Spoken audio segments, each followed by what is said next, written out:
You're about to play an unfinished level from The Last of Us Part 2.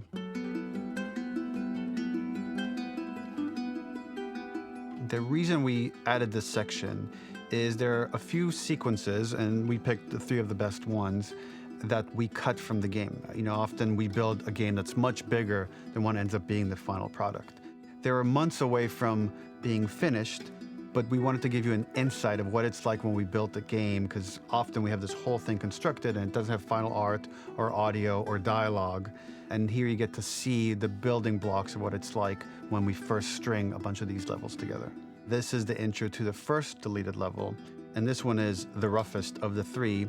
We wanted to show more of how Jackson operates. So this is the festival where Ellie ultimately kisses Dina. This sequence would have come very late in the game as a flashback sequence while you're in the farm with Dina.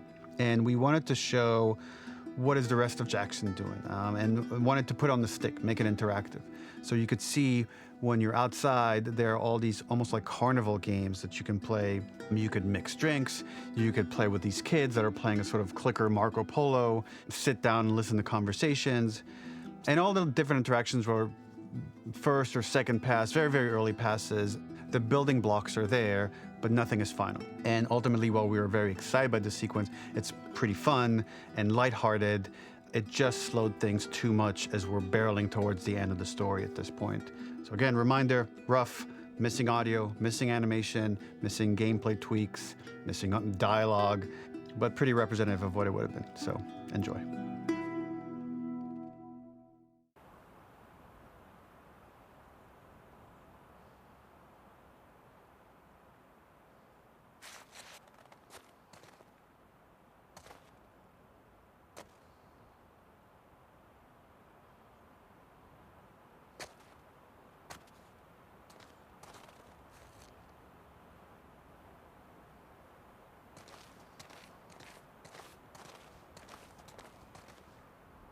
Originally, this level was going to transition us to farm. We would go all the way through to the dance, where Ellie and Dina share their first kiss. Then we would play through farm, and when Ellie plays the guitar at night, she would remember the Seth incident. So, the opening for this was a little tricky. We needed it to match at least a little what you might expect emotionally coming from prior beats, because we were already purposefully disorienting you in time and space. Remember, you just came from this huge fight. To jump straight into it would have been a little too jarring. After some back and forth, we rooted it in Ellie's nerves, calling back to her hands shaking in the theater. But this time, for a much more innocuous reason we'll find out later. She's nervous because she has a crush on Dina, who is the only reason why she's here at the dance. Something we really wanted to do was highlight the way their lives had turned upside down since she went down this path. We had this idea of recontextualizing all of our usual gameplay mechanics that were designed for really violent ends. The workbench, door bashes, throwable weapons, and even the infected, which is my personal favorite. Peppered throughout the level are moments of levity or shared history, all the while seeing how happy and mundane they all were before her huge revenge odyssey. It is not a festival without one of these throwing games. This one, of course, uses our throwable system where you're often chucking explosive things or stunning things, but for a more wholesome purpose, although some people take this game really seriously. A fun aspect of this is if you did well, you could win a toy here. Ellie would place it in her pocket. If you had done this, you'd find the toy with JJ, the baby, later back at the farm. When we cut this, the toy made it through anyway because it was so cute. It is the same one you see on the tractor at the farm. Ollie the elephant.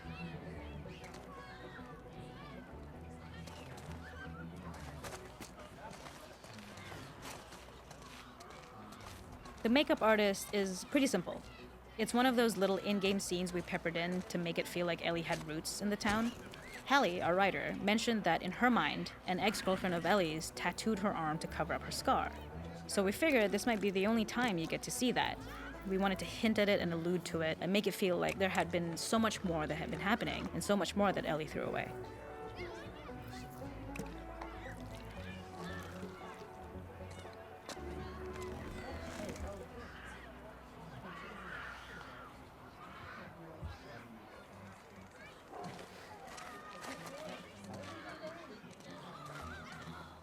This is one of my favorite sections because I think that it achieves both the slice-of-life aspect of Jackson while also being a stark reminder of how dark the world that they live in really, really is.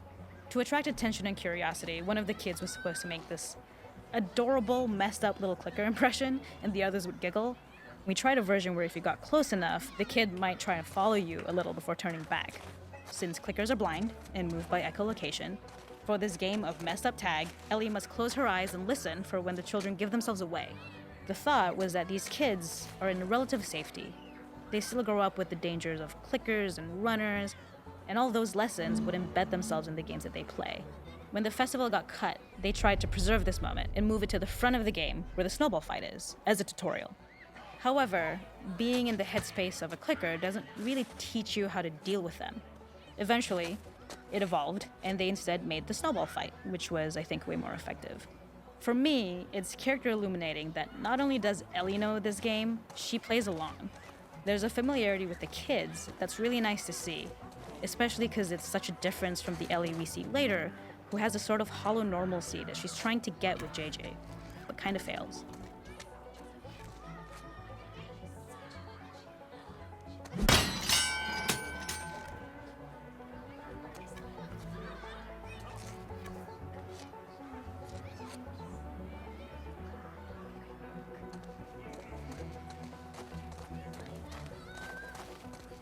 We use our workbench a lot to make a lot of things that kill and maim and hurt people.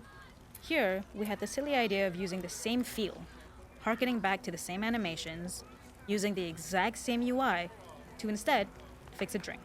Like the workbench, you could pick your base, and then you could add something to it. And at the time, we had some different reactions from Ellie based on how strong you chose to make the drink. Something we wanted to prototype, though, before it got cut, was picking up some ingredients around to add, like a lime or maybe a bottle of someone's favorite whiskey or salt, like you were earning upgrades. We also toyed with having Ellie carry around the drink you made and occasionally sip it, psyching herself up to go talk to Dina inside because she's nervous. It got too noodly though, because she would need to keep placing it somewhere before she did anything, so it would have ended up more trouble than it was worth.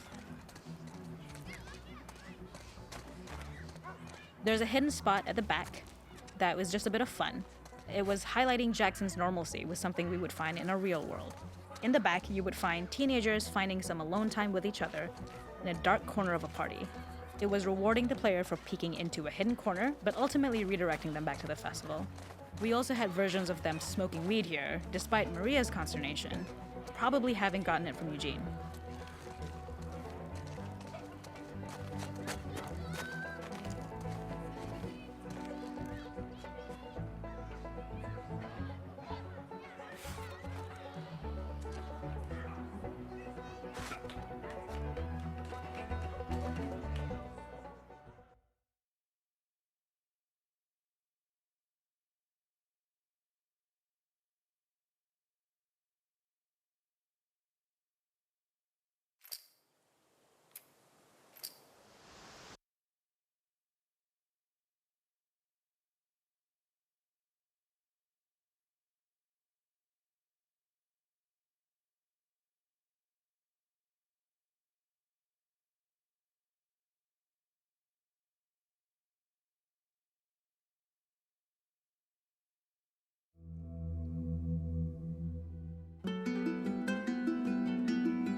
In this second deleted level, which is an extended sequence of the sewers in Seattle, this comes on the heels of where Ellie goes into a building and she survives an attack by stalkers and gets thrown out of a window and gets swept away by the current. And then we cut this section that used to be there in the final game. Now you will get to play it. So this was a way to get a bit more interesting puzzles, interesting traversal, figure out how Ellie can navigate the sewers with the fighting current. Ultimately, with a lot of these levels and these sequences, the reason why we cut them were for pacing purposes. But here it is for you in this very kind of raw form that part of it will feel finished, parts of it will feel like assets are missing as far as audio, animation won't be final. But it's a glimpse into what a game looks like when it's months away from finishing. Enjoy.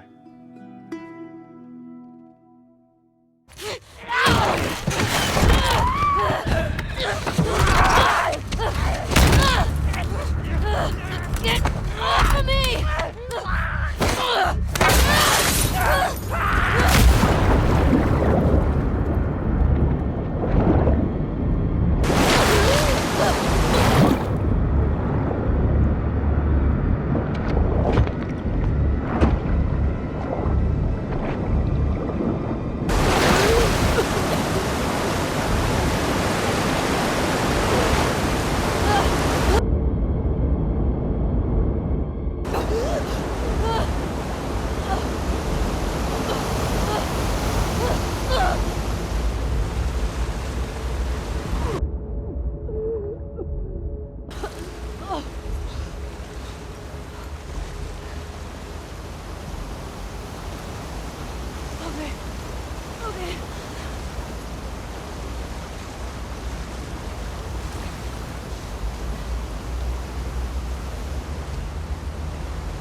ladder acts as an immediate goal for the player, but being able to climb out is not going to be so easy. To keep levels interesting and engaging, we alternate between positive and negative values the player experiences. Here, it's a positive to have found a ladder, but then a negative to discover it's not the solution. But then another positive to identify the next short-term goal with the doorway. By alternating between these opposing values, we give players what they expect, but not how they expect it. This level, internally known as Find Nora, was quite long in duration as we had to make Ellie traverse a far distance to the opposite side of downtown Seattle. The sewer section was originally longer than what we released the game with, approximately 10 minutes more. This was one of the few areas of the game that used water flow as part of a traversal puzzle.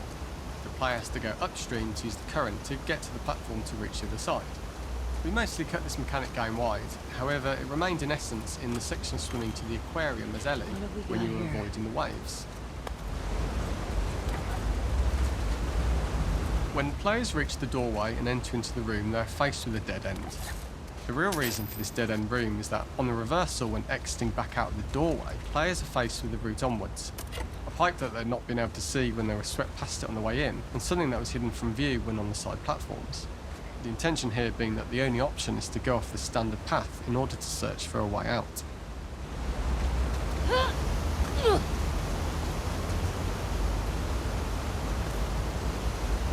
Get me the hell out of here. Throughout the rest of the level, we also used light to indicate to the player that they were heading in the right direction. At each turn, however, we blocked the direct route forward. Players would know that they just have to keep finding alternative paths, promoting those feelings of being desperate and trapped. We slowly introduced the player to consider climbing into smaller pipes and crouching in these tight Up and out. spaces. This is to slowly Just keep build up going up to and out. and encourage the player to climb into such a small pipe that they'd have to be crawling on their stomach, which is something that the player previously may not have recognised as a playable space, let alone the desired route they need to take. We added a tiny space just to reward the player's exploration with a pickup item, and we made sure it was something that made sense that you'd find in this area. A canister and all the garbage that had been washed into the sewers from the surface. We loved the idea of making Ellie prone through a tiny dirty pipe in order to get out, as it was a great opportunity to use our prone mechanic. The unique camera setup was Don't lose created your to shit, support Ellie. crawling in these pipes, as the standard prone camera is much higher above the player. We also created custom collision in order for Ellie to manoeuvre in these tight spaces easily. Initially, the oblong collision capsule around her character caused issues crawling around corners.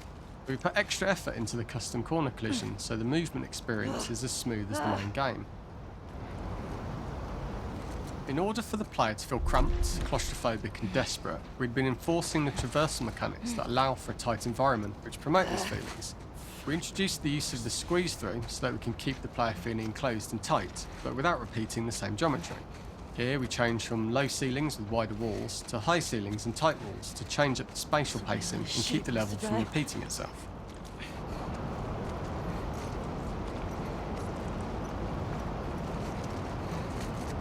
Originally, we had the waterline much higher here, so players had to swim through this tight tunnel. However, from watching user test feedback, it was occasionally causing people to discount the route entirely and turn back on themselves. So to avoid any risk of this happening in the final game, we present a lower water level so the tunnel is easy to see and commit to using. Although this isn't as impactful without the prone swim, it's the better decision as it means a smoother experience for the player with no backtracking frustration. As we surface from the water and over the crest of the slope, we reveal what is further in this tunnel. A clicker that sprouted and the fungus has grown on the sides of the pipe. It was great to see people who user tested this area becoming increasingly worried as we forced the player to squeeze past the fungus and inches away from the clicker's face, all the time not being sure whether the clicker might be alive or attack them. Although we aren't as cruel as to force a clicker attack in such close proximity, we do have a payoff for this moment. This clicker momentarily turned into Joel to show Ellie's PTSD from what happened to Joel at the start of the game. Ultimately, we decided to save this moment for the farm level, as it was more impactful there because it could become the centrepiece of that experience. Whereas in the sewers, we weren't able to make it as much of a narrative point and give it the breathing room and reaction time that it deserves. We draw the player towards this pipe, as it is seemingly the route out of the tight space. Fairly soon, it is obvious that this path is blocked. If the player goes all the way up to the bars that block the path, they are rewarded with a pickup, so this journey doesn't feel wasted. It was important to encourage the player to try to progress along this path so that they would subtly be thinking of progress in this direction. We hint to the player that there is a bigger, new space beyond this pipe by showing the player the waterfall. This helps players consider the other route when they don't know how far the tunnel is or whether they'd make it.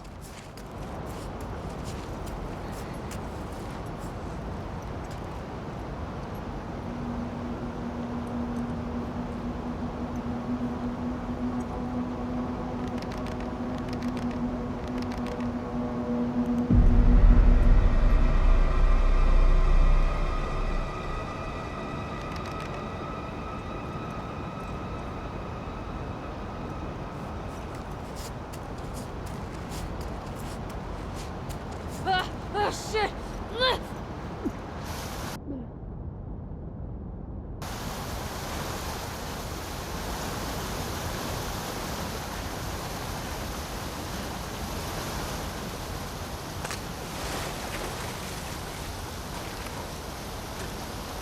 For the final section, we eventually opened you out into a wider area as you traverse through such tight spaces leading up to this.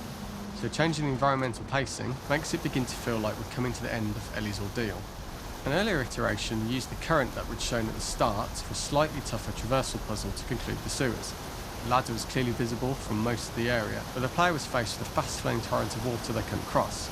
If the player attempted to jump into the water, they were not able to swim across the ladder due to the water's speed, but instead they had to traverse the pipe running along the top of the space in order to get across the water.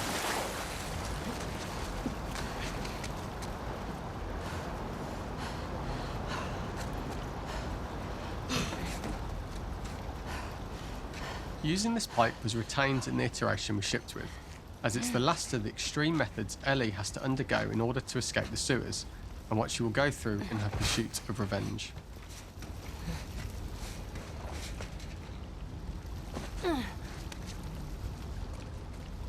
The last ladder climb is quite lengthy, and although we could have trimmed it down to a shorter climb, we liked how this last segment of the journey built anticipation for whether there was success at the top or not after all you've been through.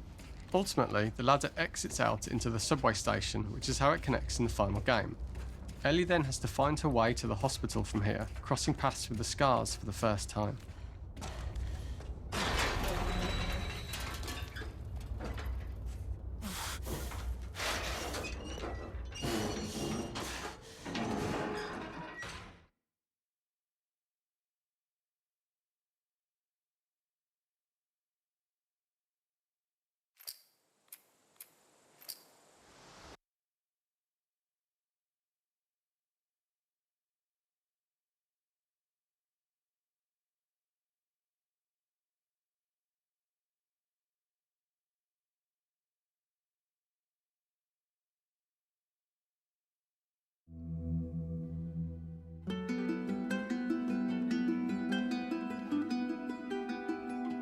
For this third and final deleted level, what we call the boar hunt sequence, this was a sequence pretty late in the game. It was right after the whole Seattle Abby sequence where Abby spares Ellie. And then we wanted to come back into Ellie's story, but keep it a bit mysterious of how much time has passed, where is Ellie now? So we're coming in on Ellie and she's following a trail of blood. And we wanted to mirror in a way the deer hunt sequence from the first game, but this time do it with a boar. And there's something with Ellie that now she can't let go of this violence. She's pursuing it even against this innocent animal. This was another opportunity to show how the violence that Ellie has experienced, the violence that she witnessed being afflicted onto Joel, is still sticking with her, and she's still experiencing these PTSD moments. This was a sequence that was pretty far along and was cut pretty late in production. Parts of it are still really rough, but the gameplay, the building blocks were all there. I think you'll have fun to see, like, again, a rough, unfinished sequence that you can play. You can see all the way to the end, and including a cinematic that we end up cutting. And the remnants of the sequence ended up being mentioned in Ellie's journal. So this part of the story that we developed still made its way into the game as kind of optional stuff that you could read about, but here you get to experience it. So as a reminder, this is pretty rough, months away from being finished, but you get to see it now.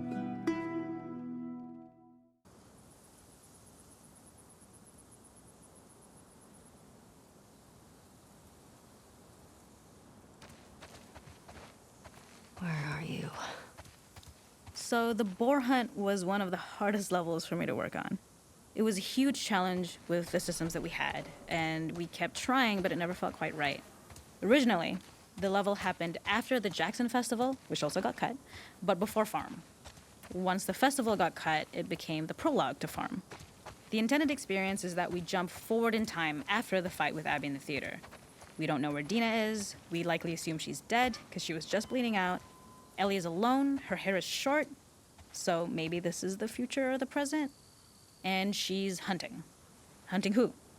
Abby still? In early iterations of the fight, it was more arena-like. The player slowly whittles down the boar's health. Ellie gets more visceral and more vicious. We get a little worried about her.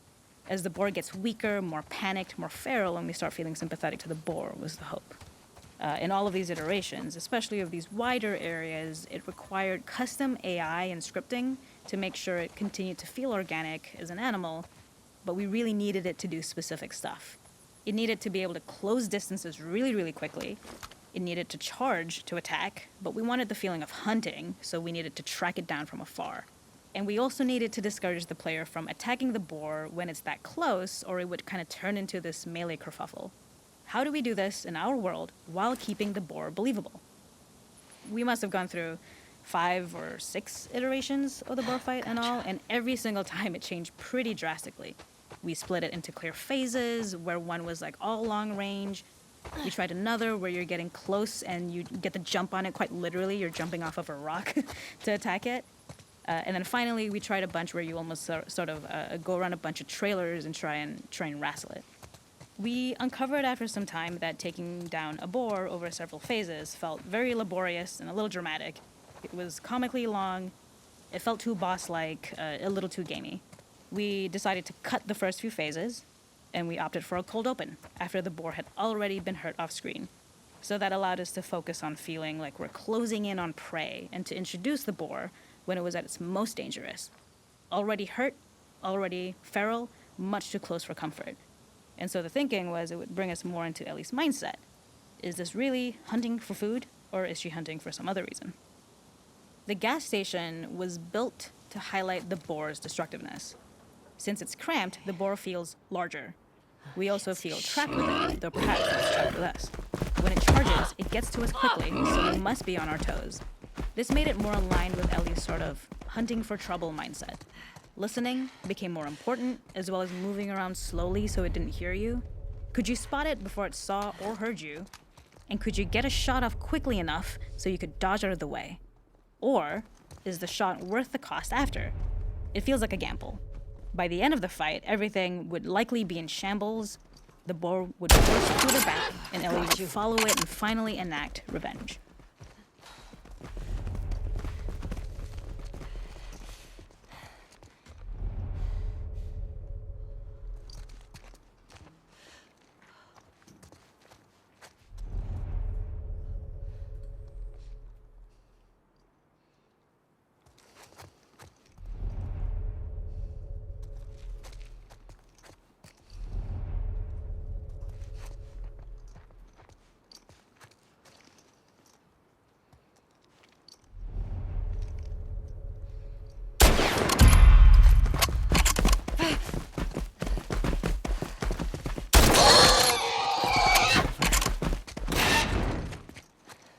Nowhere to run.